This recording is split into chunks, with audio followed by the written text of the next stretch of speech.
UP में 35 घंटे का लॉकडाउन कोरोना की वजह से लगा दिया गया है। शनिवार रात 8 बजे शुरू हुआ था लॉकडाउन और सोमवार सुबह 7 बजे तक ये लॉकडाउन रहेगा। जरूरी सेवाओं पर कोई रोक नहीं है।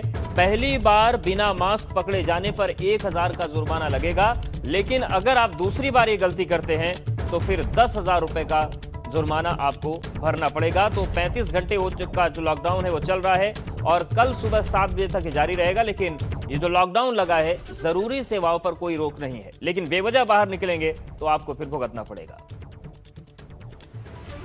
बिल्कुल, शनिवार रात 8 बजे से ये लॉकडाउन शुरू हुआ था और सोमवार सुबह 7 बजे तक लॉकडाउन रहेगा। 35 घंटे का ये लॉकडाउन है और ऐसे में इमरजेंसी सेवाओं को छोड़कर बेवजह बाहर निकलने वालों को कानूनी कार्रवाई का सामना करना पड़ सकता है, जुर्माना उनको देना पड़ सकता है।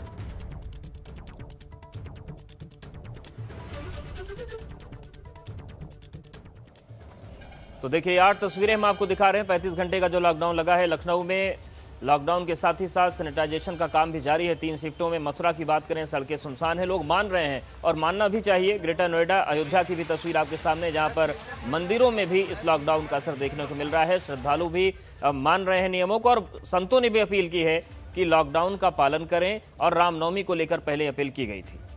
बिल्कुल, कानपुर की तस्वीर भी आपको दिखा रहे हैं, जहां पर कुछ वाहन जरूर सड़क पर दौड़ते नजर आ रहे हैं, जबकि नोएडा में सड़कें सुनसान है, पुलिस तैनात है, नाइट कर्फ्यू का पालन कराया जा रहा है। मेरठ की तस्वीर भी आपको दिखा रहे हैं और शामली की तस्वीर भी दिखा रहे हैं। दोनों जगह पर पुलिस मुस्तैद है और नाइट कर्फ्यू को सफल बनाने में लगी हुई है। शामली में देखिए, लोगों को समझाया भी जा रहा है। तो 4 जिलों की और तस्वीरें आपको दिखाते हैं। पीलीभीत, जहां पर देर रात पुलिस ने कॉम्बिंग की, और जालौन की तस्वीर आप देखिए, यहां पर भी पुलिस का पहरा था और लोगों ने भी लॉकडाउन को माना। श्रावस्ती में भी देखिए तस्वीरें हम आपको दिखा रहे हैं और वहां पर भी साफ सफाई का काम चल रहा है, सैनिटाइजेशन चल रहा है। सहारनपुर की बात करें तो यहां पर भी लॉकडाउन का पूरा असर है, जनता इसे मान रही है और प्रशासन इसे लागू करवा रहा है। नोएडा में भी संपूर्ण लॉकडाउन है। देर रात जब लॉकडाउन की शुरुआत हुई तो सड़कें सुनसान नजर आई और पुलिस पूरी तरह मुस्तैद दिखी। देखिए हमारे संवाददाता अंकित कौशिक की रिपोर्ट। राजधानी दिल्ली से सटे गौतम बुद्ध नगर में भी नाइट कर्फ्यू व लॉकडाउन का ऐलान कर दिया गया है। लॉकडाउन 35 घंटे के लिए लागू किया गया है, जो रात्रि 8 बजे से लेकर सोमवार सुबह 7 बजे तक जारी रहेगा। वहीं आपको तस्वीरों में दिखाना चाहेंगे, इस वक्त जिन रोडों पर सैकड़ों गाड़ियों का आवागमन हुआ करता था, वहां पर किस तरीके से जो है सुनसान रोड आपको तस्वीरों में दिखाई दे सकते हैं। रोड बिल्कुल सुनसान है, सन्नाटा पसरा हुआ है। वहीं बात करी जाए नोएडा की पुलिस की मुस्तैदी की, आप तस्वीरों में देख सकते हैं, रात का समय है लेकिन उसके बावजूद भी नोएडा पुलिस मुस्तैद मोड में दिखाई दे रही हैं। और आप तस्वीरों में देख सकते हैं कि जिन रोडों पर सैकड़ों गाड़ियों का रोजाना आवागमन हुआ करता था, यह रोड है, बताया जाता है कि करीब रात के 2 बजे तक यहाँ से गाड़ियों का आवागमन होता था। वहाँ पर रोड बिल्कुल सुनसान है और पुलिस, जो नोएडा पुलिस है, देर रात्रि के समय भी एक्टिव मोड में है। वहीं बात करें, नोएडा में कहीं ना कहीं लॉकडाउन का लोग पालन करते नज़र आ रहे हैं। साथ ही बात करी जाए तो जो पुलिस है वो भी लोगों को बराबर जो है कोविड-19 की गाइडलाइन का पालन कराने के लिए एक्टिव मोड में है। नोएडा से अंकित कौशिक, एपी गंगा। तो रात की तस्वीर हमने आपको दिखाई और सुबह क्या हालात हैं उसका भी जायजा अंकित ने लिया। उत्तर प्रदेश में साप्ताहिक बंदी व नाइट कर्फ्यू के ऐलान के बाद पूरे उत्तर प्रदेश में 35 घंटे का लॉकडाउन का ऐलान करा गया है। तो वही रविवार की सुबह का समय है। इस वक्त आपको हम दिखाना चाहेंगे कि किस तरीके से जो सड़क है वहाँ पर सन्नाटा पसरा हुआ है। यहाँ पर आपको बता दें कि रोजाना सैकड़ों लोग सुबह मॉर्निंग वॉक करने के लिए जाया करते थे। वहीं बात करी जाए पुलिस मुस्तैदी की, सुबह का समय है लेकिन उसके बावजूद भी पुलिस लगातार जो लोग हैं जो लॉकडाउन के नियमों का पालन नहीं करते नजर आ रहे हैं, रोडों पर अभी भी बेवजह घूम रहे हैं, उनके खिलाफ पुलिस भी मुस्तैद है नोएडा में। और इसी के चलते जो नोएडा पुलिस है वे भी सुबह के समय भी एक्टिव मोड में नजर आ रही है। अगर कोई लोग रोड पर बेवजह घूमता नजर भी आ रहा है तो उसके बावजूद भी पुलिस बाकायदा जो है लोगों को बता रही है। और देखिए सुबह के समय भी एक्टिव है, लोगों को बाइक पर सुबह सुबह राउंड पर है। और जो लोग हैं, हालांकि लोग नोएडा में पहले के मुताबिक काफ़ी लॉकडाउन के नियम का पालन करते हुए नजर आ रहे हैं, लेकिन इस रोड पर सुबह सुबह सैकड़ों लोग मॉर्निंग वॉक के लिए निकलते थे। लेकिन जिस तरीके से सुबह के समय भी रोड कहा जा सकता है जो है सड़कें बिल्कुल क्लीन है और लोगों का आवाजाही भी नहीं है, तो यह ज़रूर कहा जा सकता है कि कहीं ना कहीं नोएडा के शहरवासी लोग लॉकडाउन का पालन करते नजर आ रहे हैं। नोएडा से अंकित कौशिक, एबीपी गंगा। नोएडा की तरह ही ग्रेटर नोएडा में भी संपूर्ण लॉकडाउन का असर दिख रहा है। हमारे संवाददाता रविंद्र जैन की आपको रिपोर्ट दिखाते हैं। गौतम बुद्ध नगर में नाइट कर्फ्यू के साथ साथ वीकेंड लॉकडाउन लगाया गया है। 35 घंटे का यह लॉकडाउन और नाइट कर्फ्यू लगाया गया है, यानी कि रात 8 बजे से लेकर सोमवार की सुबह 7 बजे तक यह नाइट कर्फ्यू लॉकडाउन लगाया गया है। बता दें कि जिस तरह से जनपद में लगातार रिकॉर्ड तोड़ संक्रमण के मरीज मिल रहे थे, उसको लेकर यह फैसला लिया गया है। मेरे पीछे तस्वीरों में आप साफ देख सकते हैं किस तरह से सड़कों पर पूरी तरीके से सन्नाटा पसरा हुआ है, यानी कि जो नाइट कर्फ्यू का कहीं ना कहीं जो गेटुना के जो लोग हैं वो पालन करते हुए नजर आ रहे हैं। वहीं इस नाइट कर्फ्यू और लॉकडाउन में जो इमरजेंसी सेवाएं रहेंगी उनको छूट दी गई है। वो और जो बगैर मास्क के अगर लोग सड़क पर पाए जाते हैं तो उनके खिलाफ पहली बार में 1000 का चालान काटा जाएगा। अगर दूसरी बार में वह बगैर मास्क के कहीं सड़क पर पाए जाते हैं तो यह गलती दूसरी बार दोहराते हैं तो उनके खिलाफ 10,000 रुपये का जुर्माना काटा जाएगा। एबीपी गंगा की आपसे अपील है कि आप लोग लॉकडाउन और नाइट कर्फ्यू का पालन करें, घर में रहें और संक्रमण से बचे रहें। गिटना से रविंद्र जैन, एबीपी गंगा। और अब तस्वीर कन्नौज की भी देखते हैं। कन्नौज में नाइट कर्फ्यू का असर देखने को मिला, सड़क पर सन्नाटा छाया रहा। देखिए हमारे संवाददाता नित्य मिश्रा की रिपोर्ट। उत्तर प्रदेश के बड़े शहरों में जिस तरह से कोरोना कहर बरसा रहा है, उसका असर अब छोटे जिलों में भी देखने को मिल रहा है। कन्नौज जिले में आज एक ही दिन में 290 पॉजिटिव केस मिले हैं। कुल एक्टिव केसों की संख्या 790 के आसपास हो गई है, जिसको लेकर जिला प्रशासन भी काफी चिंतित है।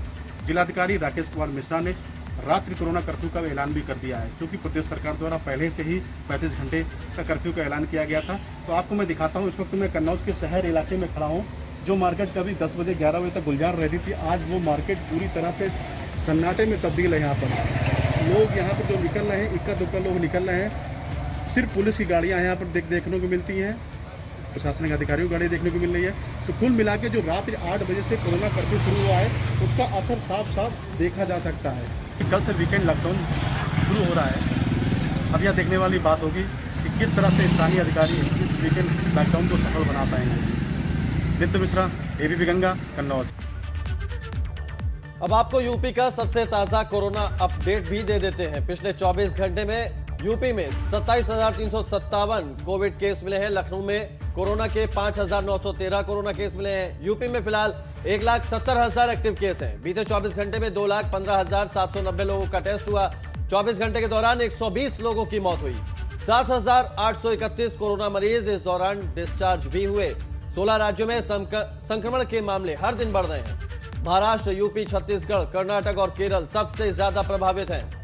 भारत में कोरोना संक्रमण से ठीक होने की दर 87.23% है। भारत में संक्रमण से मरने वालों की मृत्यु दर 1.20% है।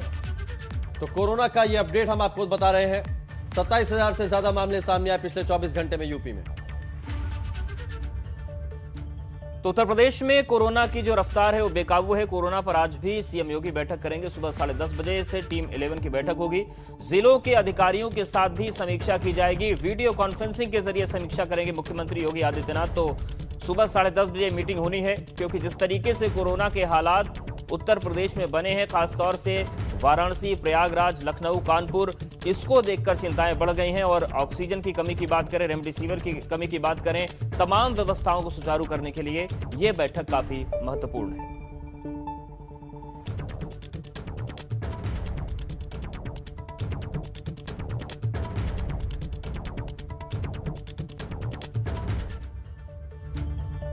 तो पूर्वांचल की खबरों पर नजर डाल लेते हैं फटाफट अंदाज। शुरुआत करते हैं। वाराणसी में कोरोना को लेकर प्रशासनिक सख्ती जारी है, लेकिन इसी बीच कोरोना जांच में पॉजिटिव निकलने पर मरीज को घर भेजने का मामला सामने आया है, जिसका हड़कंप मच गया। हालांकि बाद में इस गलती को स्वास्थ्य विभाग की तरफ से स्वीकार भी किया गया।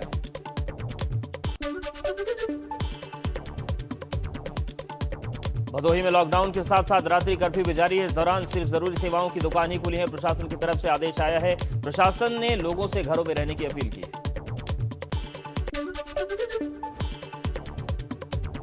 गोरखपुर की थोक मंडी महेवा में सोशल डिस्टेंसिंग की धज्जियां उड़ाई जा रही हैं। इसके साथ ही बहुत से ऐसे भी लोग हैं जो बिना मास्क के दिखाई दे रहे हैं। ऐसे में कोरोना संक्रमण के फैलने का खतरा और भी ज्यादा बढ़ गया है।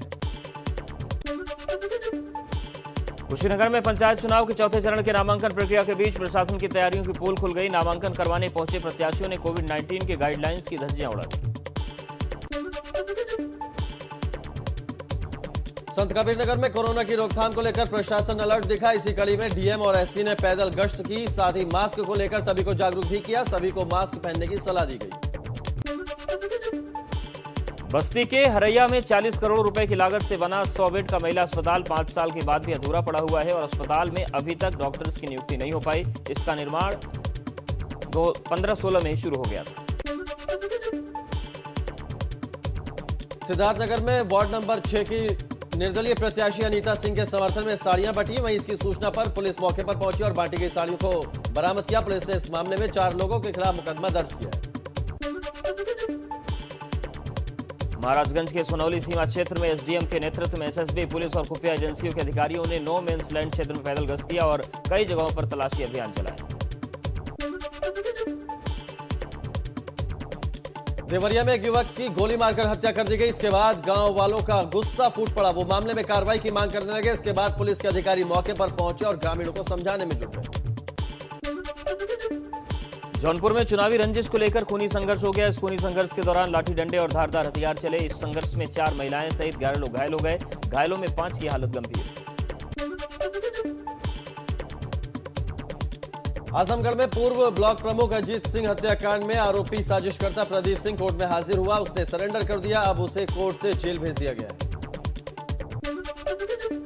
गाजीपुर में चुनाव आचार संहिता और कोविड प्रोटोकॉल की अनदेखी करने वाले प्रधान प्रत्याशियों समेत 16 लोगों के खिलाफ कार्रवाई की गई। साथ ही 3 वाहनों को सीज किया गया है।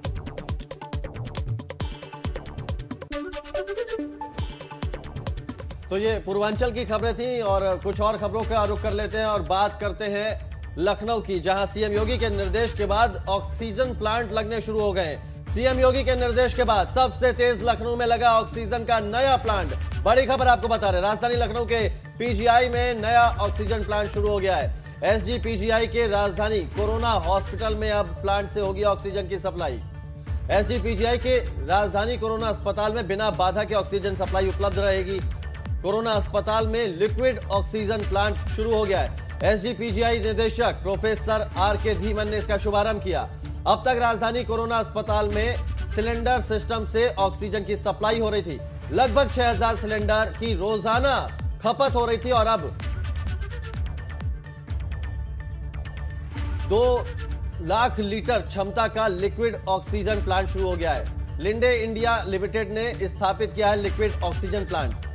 मरीजों को ऑक्सीजन के साथ ही पर्याप्त स्टॉक भी उपलब्ध रहेगा।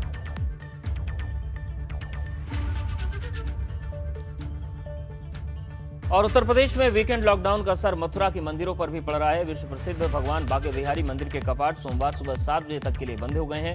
हालांकि मंदिर सेवायतों की ओर से भगवान बांके बिहारी की पूजा अर्चना और भोग राग सेवा विधिवत चलती रहेगी। तो सुबह 7 बजे तक कल के लिए मंदिर बंद है। लॉकडाउन का पालन किया जा रहा है। हालांकि जो पूजा अर्चना है वो चलती रहेगी, लेकिन कोरोना के लॉकडाउन का पालन मथुरा में भी देखने को मिल रहा है। खासतौर से शनिवार और रविवार बहुत ज्यादा भीड़ होती है मथुरा वृंदावन में और लॉकडाउन का पालन हो रहा है, ऐसे में भीड़ कम है और जो मंदिर के सेवायत हैं पूजा अर्चना कर रहे हैं।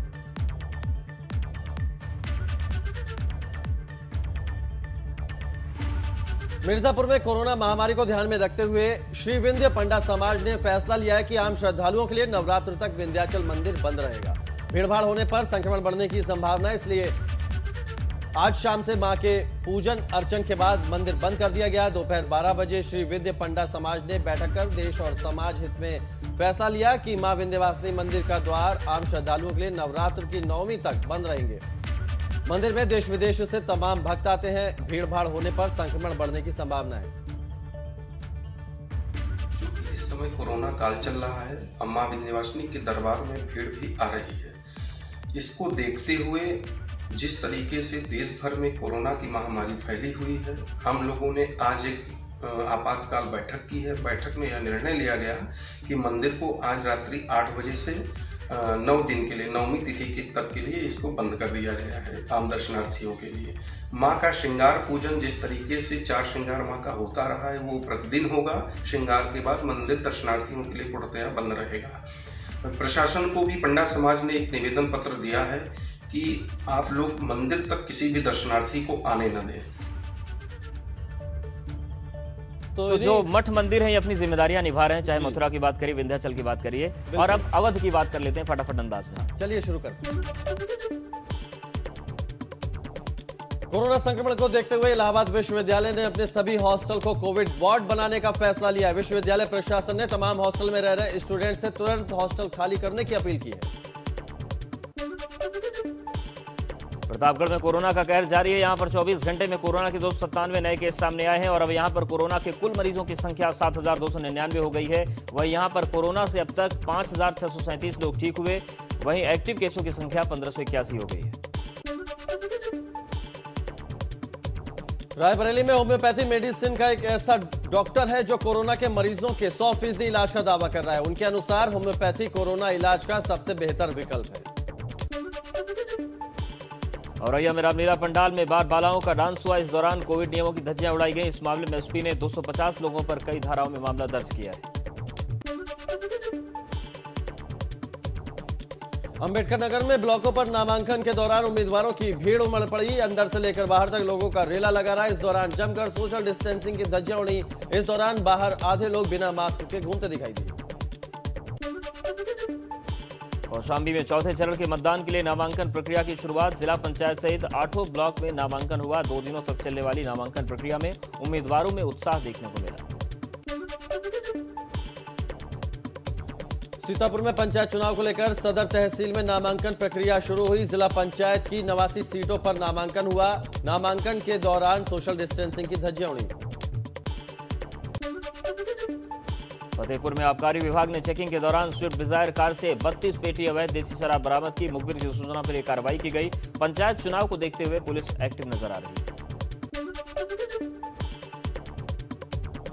हरदोई में जमीनी विवाद को लेकर 2 पक्षों में हिंसक झड़प हो गई। इस दौरान दोनों ओर से जमकर लाठी डंडे चले और घरों में घुसकर तोड़फोड़ करने के अलावा फायरिंग भी हुई। दोनों ओर से दर्जन भर से ज्यादा लोग घायल हुए।